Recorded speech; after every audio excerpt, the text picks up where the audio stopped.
when there are events that happen, such as, oh, your laptop crashes, or you get fired from a job, or maybe you have an automobile accident. These are the kinds of things that we could call an event that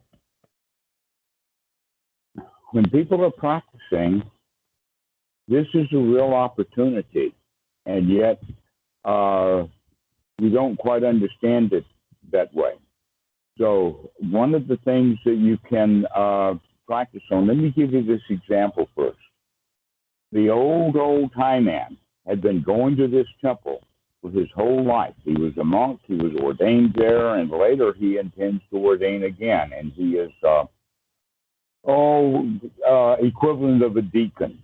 He's got his hand in the physical or the money pie of the wat. In other words, he's deeply involved with it.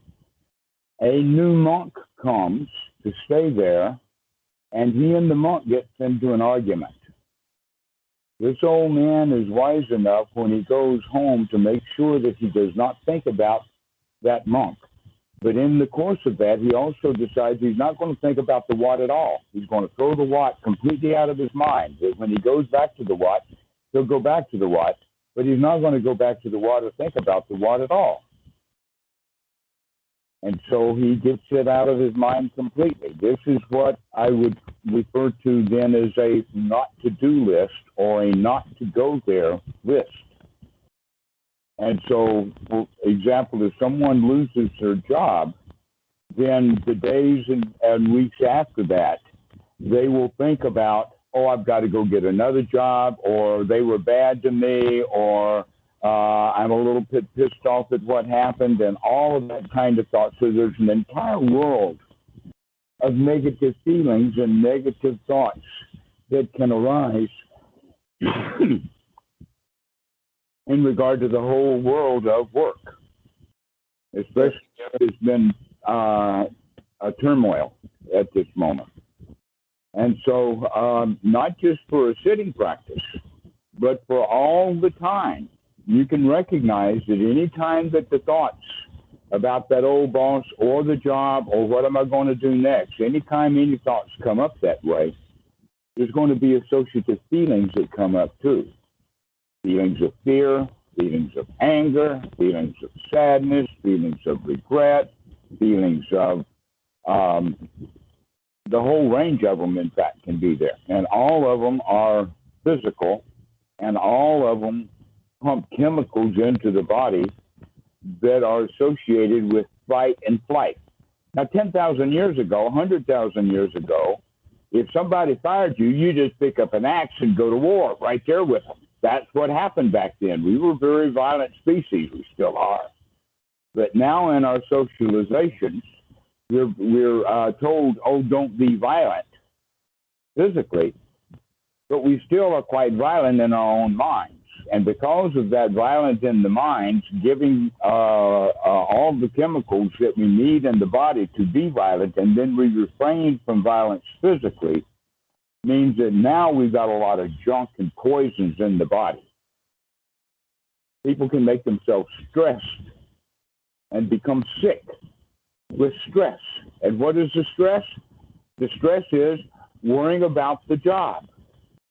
And people get all stressed out about the job. Okay, so I would recommend for you and everybody else that I know is to put whatever job you have on your don't do that list.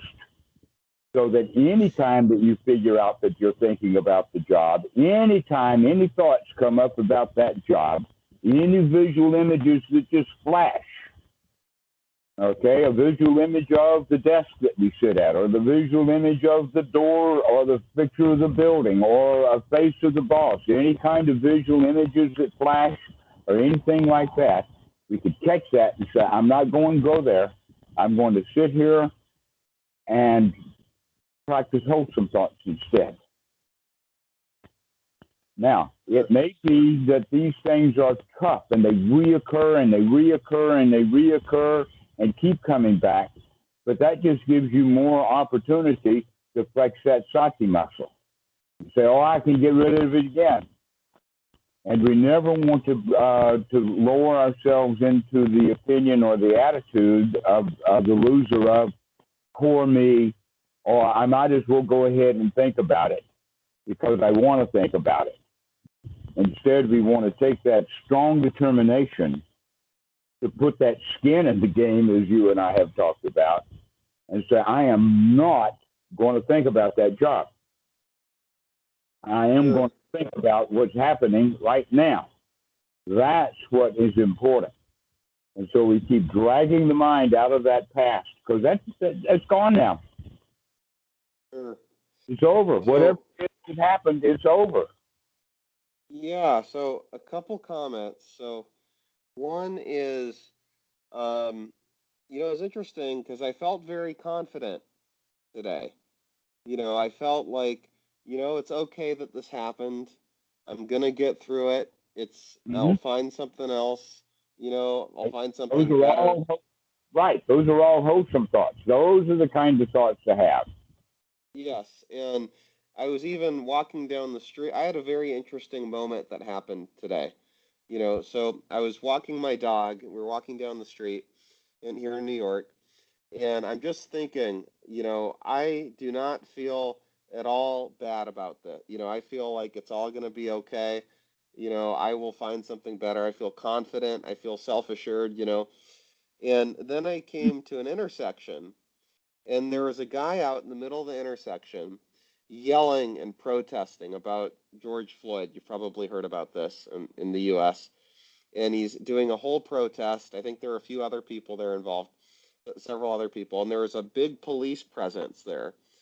And they were warning him, you're obstructing the road.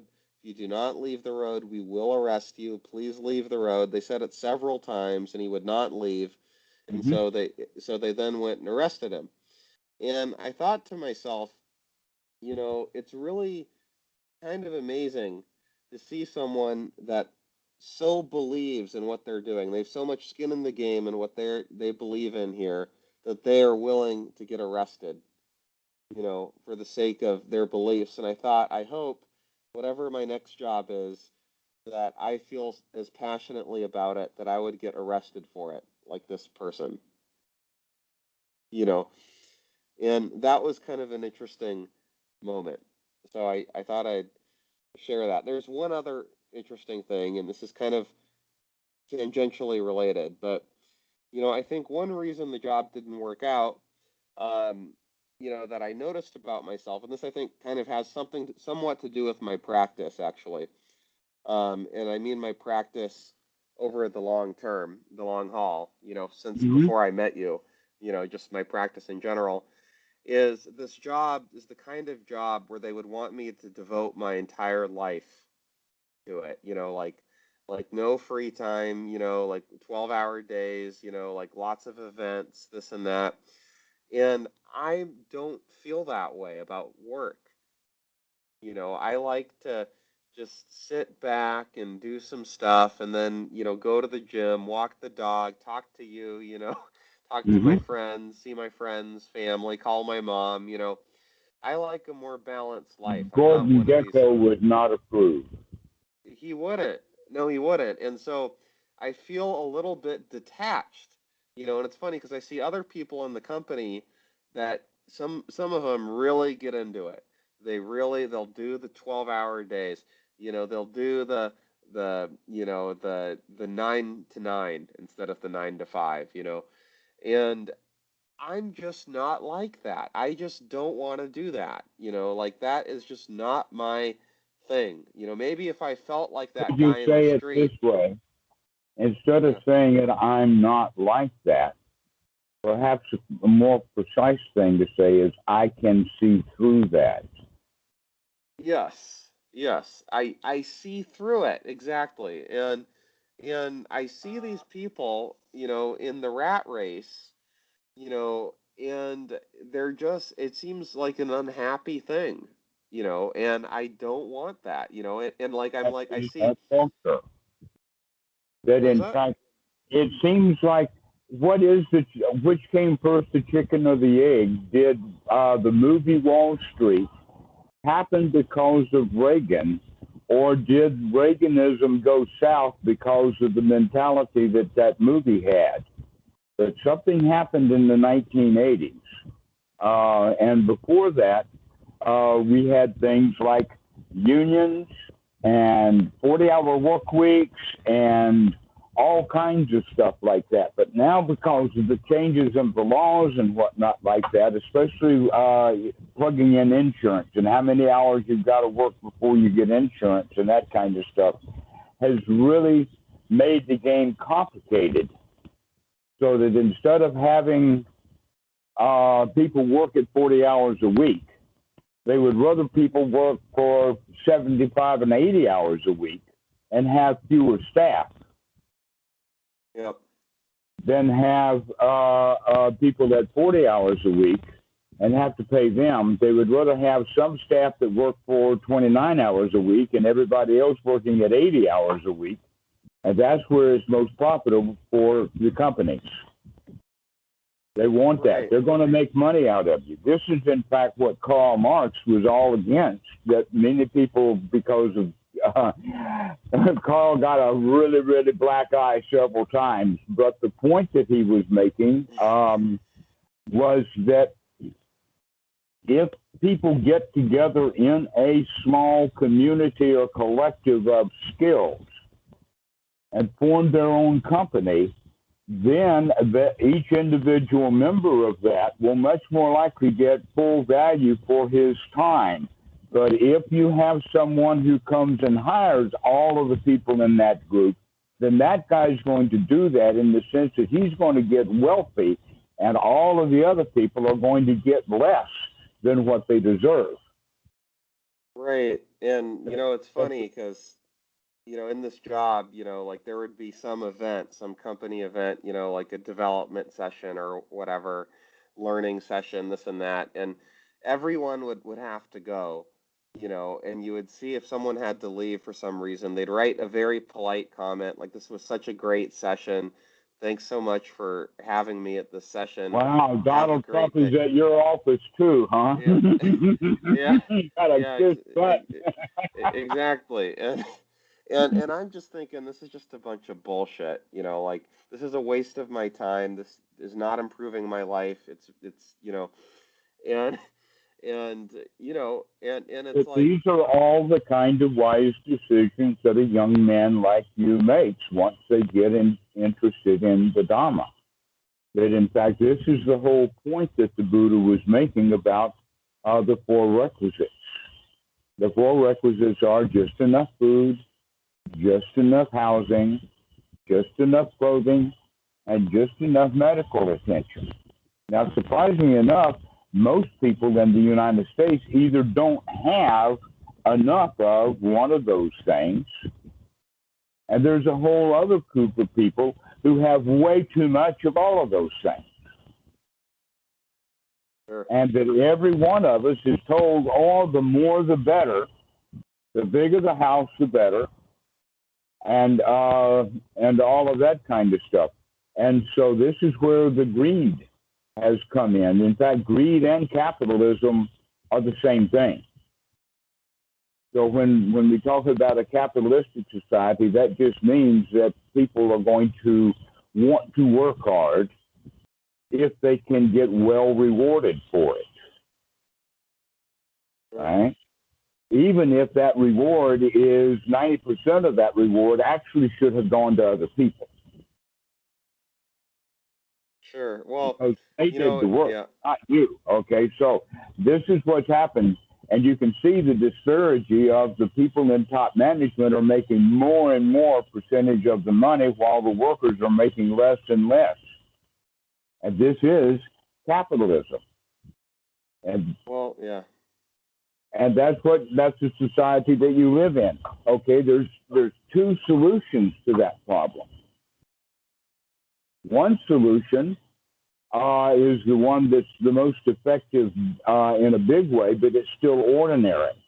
And that solution is collective, unions, voting, people working together so that the power of the workforce is greater than the power of the boss. That's one way to do it. That's Karl Marx's method. And then there's the Buddha's method. That Buddha's method is to take a hike. Walk away. If you have, and a lot of people say, oh, I can't do that because I'm afraid. The fears, in fact, is what keeps people from walking away from a bad situation, because their fear is that things will get worse if I take a hike. And things generally don't get worse. What gets worse is unwholesome thinking. That's what gets worse. Things are just things. And so when they say things will get worse, what they're saying is I will be in a worse and worse mental state if I lose this job. Sure. So when you already have the Dhamma, then you can say, wait a minute, my mental state has nothing to do with how things are, including what kind of job that I have. That the job itself is less important, and my time being happy throughout the day is now more important. That I'd rather be a happy poor man than a miserable rich man. And not very many people in the West even understand that as a possible concept. Yeah, it's very true.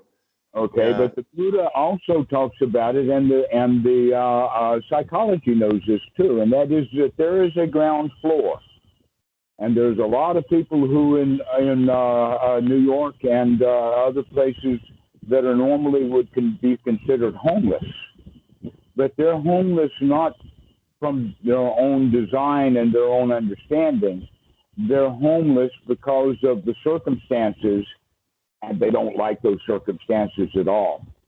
So they do not see homelessness as freedom. They see it as extra burden and extra bondage. And so we have to, yeah. So we have I was going to say, yeah, or they're mentally ill or something like that. Well, what is mental illness other than feeling bad a lot of the time? Yeah, I mean, it's, drug addiction, a lot of them are drug addicts, a lot of them are schizophrenic or something like that, Well, what is schizophrenic other than scatterbrained? What the word means. I suppose. Sure. Anyway, sorry to interrupt. I didn't mean to interrupt. I just wanted to note that. Okay. But yeah. All right. Let us put it this way. I'll go ahead and admit some of it. For 2 years, I was a psychiatric aide at the state hospital in South Carolina, working with schizophrenics. I also did a practicum when I was in psychology at Ypsilanti State Hospital. Also, my family ran a rest home in North Carolina, a family care home, and the government of North Carolina started warehousing mental patients with the elderly. Not a good idea, causing murders and all kinds of other things, but we did wind up the whole house full of nutcases. So I've been around people who have been in the position of needing care and getting a little. So what you're talking about is people who were needing care and didn't get any at all. Yeah. All right. Now, in every case that I know of, it had to do with two things. One would be the level of intelligence they have, because some people are just slow. And the other one has to do with bad feelings. And when you put those two things together, I know I have one example of a woman who was labeled as schizoaffective. And her whole point is really that she was just retarded. And they had her listed as schizoaffective, which is basically the same thing as borderline schizophrenia. But schizoaffective means that she behaves as if she was schizophrenic, but in fact does not have any of the brain chemistry that's associated with schizophrenia. So this schizoaffective is a very interesting point. And I see a lot of people misdiagnosed and giving drugs that are heavier. Generally, when someone is diagnosed, the higher, more severe the diagnosis is, then the easier it is for the therapist to get away with no cure. Sure. And so they often will put people under classifications that are not really appropriate, thinking that we can solve the problem with drugs. And really, the problem can be solved with a change of mental attitude. That's what's needed. If that guy that you were talking about was talking about George Floyd at the top of his lungs, if he were doing it happily, he would probably have gotten a bigger audience. And when the cops told him to get out of the street, he would have just gotten out of the street. He'd have gone down to the middle of the next block and gone in the middle of the street there. Wait for the cops to come. Okay. So we're not talking about a mental, you see, in the West, we have an idea that there is normal people and there are crazy people. And my answer to that is yes, but the normal people are less than 0.1%. And everybody else is crazy. The only question is, how crazy are they? Okay. Are they normal enough to understand that all they need is just enough food, just enough housing, just enough. And this is kind of a wise way of looking at it, to where the people who are nuts are the ones who want more and more and more and more and more. Sure. And, okay. So this is wisdom for you, is to understand that you'll be fine if you go for just enough. An example of that is that here in Thailand and with lifestyle, I can live quite adequately on and have money left over every month on Social Security. And yet in the United States, Social Security is kind of like a blow of poverty. Sure. Right? So it's a matter of attitude. It's a matter of lifestyle and wise choices. Because there's most places in the United States I wouldn't want to live for various reasons.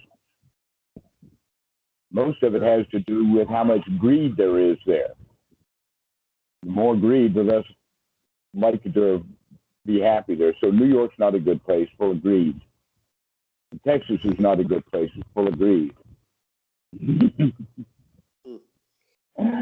So anyway, back to the point about the 4 requisites, because this is a good time for you to start thinking about it. How can you pare down so that you don't have to worry about income? If you don't have to worry about income, then your choices of employment is greatly expanded. Right.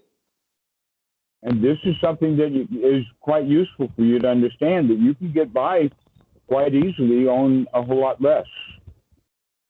Sure. I mean, yeah, so multiple things on that. So one is, it's funny, one more point on the company and all of this and working us very hard, et cetera, is,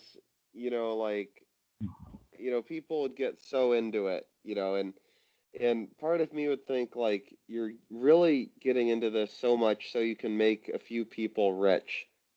That's like the entire purpose of your life right now, is trying to make your whole life people... is, if your life is working, then your life is dedicated to making somebody else wealthy. Yes, and that just seems like an empty life to me. So that's that. But it's good that you're beginning to see that. That's wisdom. Yes, it is. It is empty. Yeah, it is. It's totally empty. And and I would say too, on the side of paring down, it's hard because, as a young man, I'd like to have a family, a nice wife, all of this, and I feel like having a good career is like a really important. And go marry a rich girl and move in. Not, I mean, who knows? Maybe that could happen, but not the most likely of events, But it's, Depends Yeah. upon how much skin you got in the game.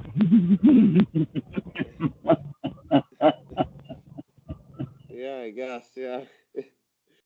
But yeah, it does feel like yeah, like a challenge. But I guess you're right in the sense that maybe I'm blowing that out of proportion, hmm as well. So I've been around enough to meet 4 or 5 of them, and so I understand the nature of what is called the Jewish American princess. In fact, I'm still friends with one, but she's no longer a princess. She's in her 60s, and no, she's a queen. actually, no, she's No. still a Okay. princess. hmm It would be actually good if she would grow up and become the queen. Hmm. But this whole system of a Jewish American princess, what I'm getting at is that it has its own set of issues. And that one of the ways that I take the approach when working with young men as students is to not set down rules or anything about this is how to do it or you should go this way or whatnot like that, but to begin to point out things to look at. And one of the Sure. things to look at in this is how much suffering, how much dukkha is there in this relationship game thing. In also going back to the point of the cost benefit analysis. What is the cost and what is the benefit? This is actually directly related to the teaching of the Buddha when he's talking about the gratification, the danger, and the escape. And the escape is actually kind of important. Then, in fact, I can see on Reddit, they will sometimes ask questions like, which is a better, the acceptance or the escape? And they just don't understand. I mean, we can go on an analogy. Okay, you have just fallen into a sewer. Is it better for you to accept the fact that you've fallen into the sewer, or do you want to escape from the sewer? Okay. And a lot of people say, oh, well, I've been taught that Buddhism is all about acceptance. I don't ever remember the Buddha ever using a word about acceptance. But he Right. talked a lot about escape. And Right. escape means you got to have skin in the game. Okay. So the backing up, normally what we do is we get involved with things, we actually put the skin in the game when we recognize that we get some sort of benefit or gratification. And in fact, almost everything you do it because you have already had the experience of getting some gratification from it, or you're expecting being gratified for it. Even the practice of anapanasati, there is seeking of gratification, looking for things we like and trying to get away from things we don't like. Okay, so where wisdom comes in is when we begin to investigate the things that we find gratification in. And with that investigation, we begin to see the dangers. And once we see the dangers, then we can plot our escape. But we have to be able to see the dangers therein.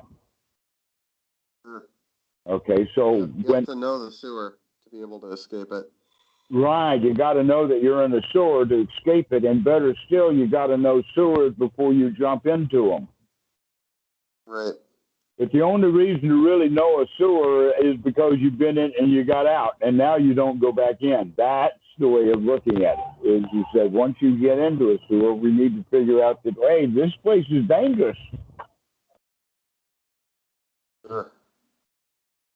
And when we recognize the danger, then we can find the escape. In no place do I know of that is the word acceptance. in the sutras. And I find that very strange that this whole concept in Western Buddhism has come to acceptance. So one can say, okay, well, I got fired from my job. I can accept that. But in fact, they're not accepting it because they keep thinking about it and thinking about it and thinking about it. If you actually could acceptance, the really right thing to do is just throw it out of the mind completely and stay in really wholesome thoughts. So, next point on the line, you were talking about needing a job so that you can have a family and all of that. Sure.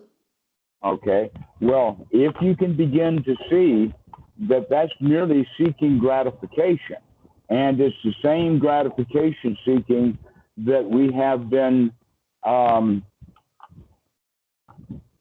of taught in our society, that that's the right way to do it. You can't you can't rent a girl, you got to buy one, is basically the whole religious thing. And in the old days, that was exactly what did happen, in the sense that that a marriage was a business deal, business arrangement between two old men, between the father of the bride and either the groom, an old man, or the groom, or the father of the groom, the young man, and these two old men make a business deal. And so the business deal is so much gold for so much girl. Now, the gold can be counted in advance, but we're not quite sure about the girl. And so you have all of this morality and mores built up over, we want her pure so that she has neither STDs nor a baby in the deal. Right. And so this is where marriage actually came from in the first place. And you can see that actually marriage as an institution is falling apart in the West. Yes. And then, in fact, the only thing that kept marriage going was sanctions and legal stuff from either a religion or a government. Here's something very interesting. When California changed their divorce laws back in the 1950s to allow divorce much more easily, the murder rate dropped in half. Wow. That's a statistic that when I heard, I mused over. That's an old statistic that's well known, that the divorce was very hard to get.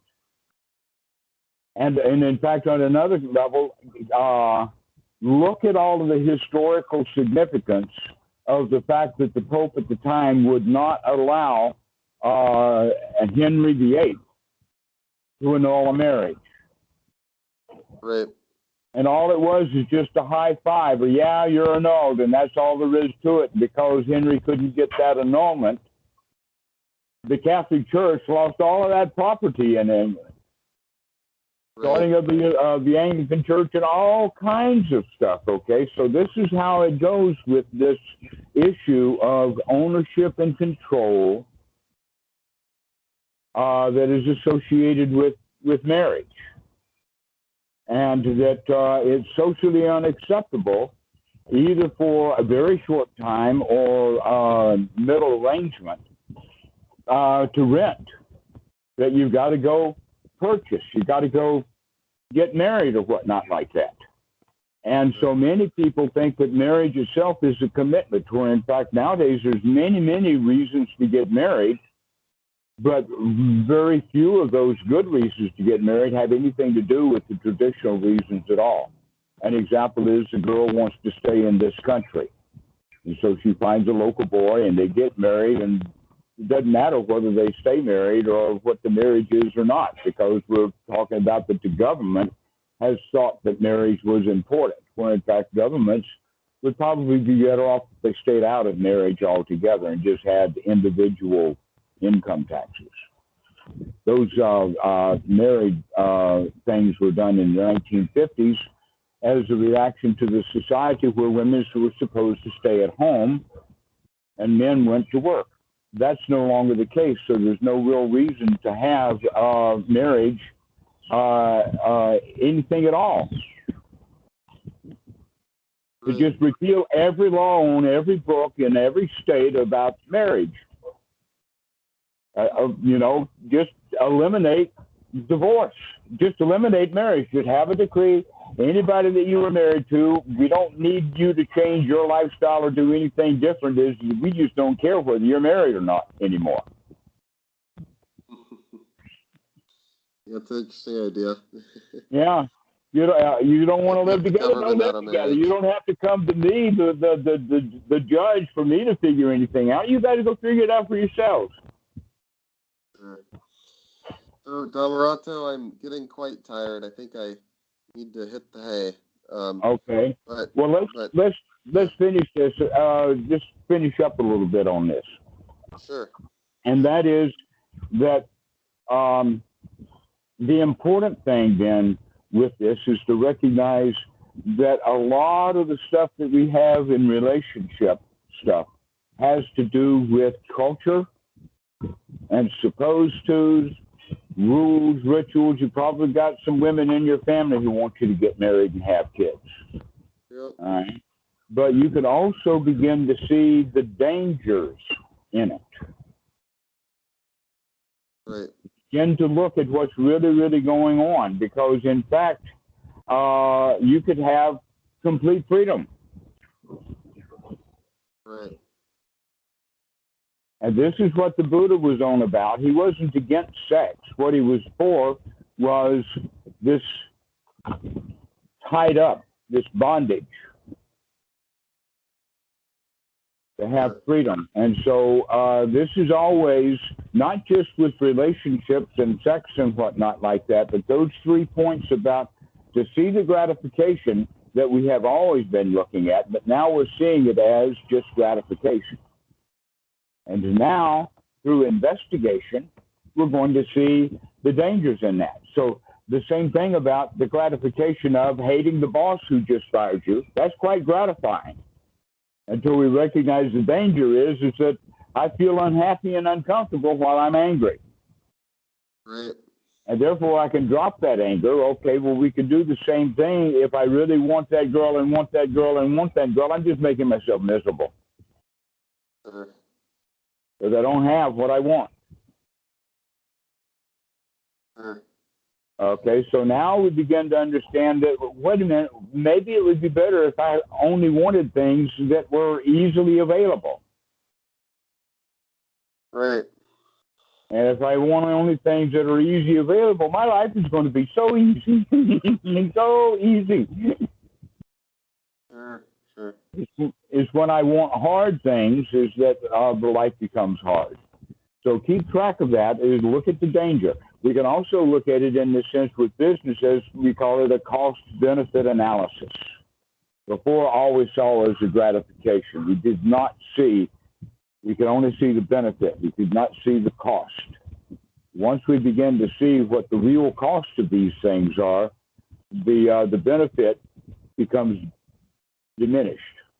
And we find that we want instead an escape. So one of the ways of looking for that escape is by recognizing you can, in fact, get along with just a little, just enough clothing, just enough food, just enough shelter, just enough transportation, just enough whatever it is. The Buddha had 4, Bhikkhu Buddhadasa added a 5, and I'm going to add a 6. Okay?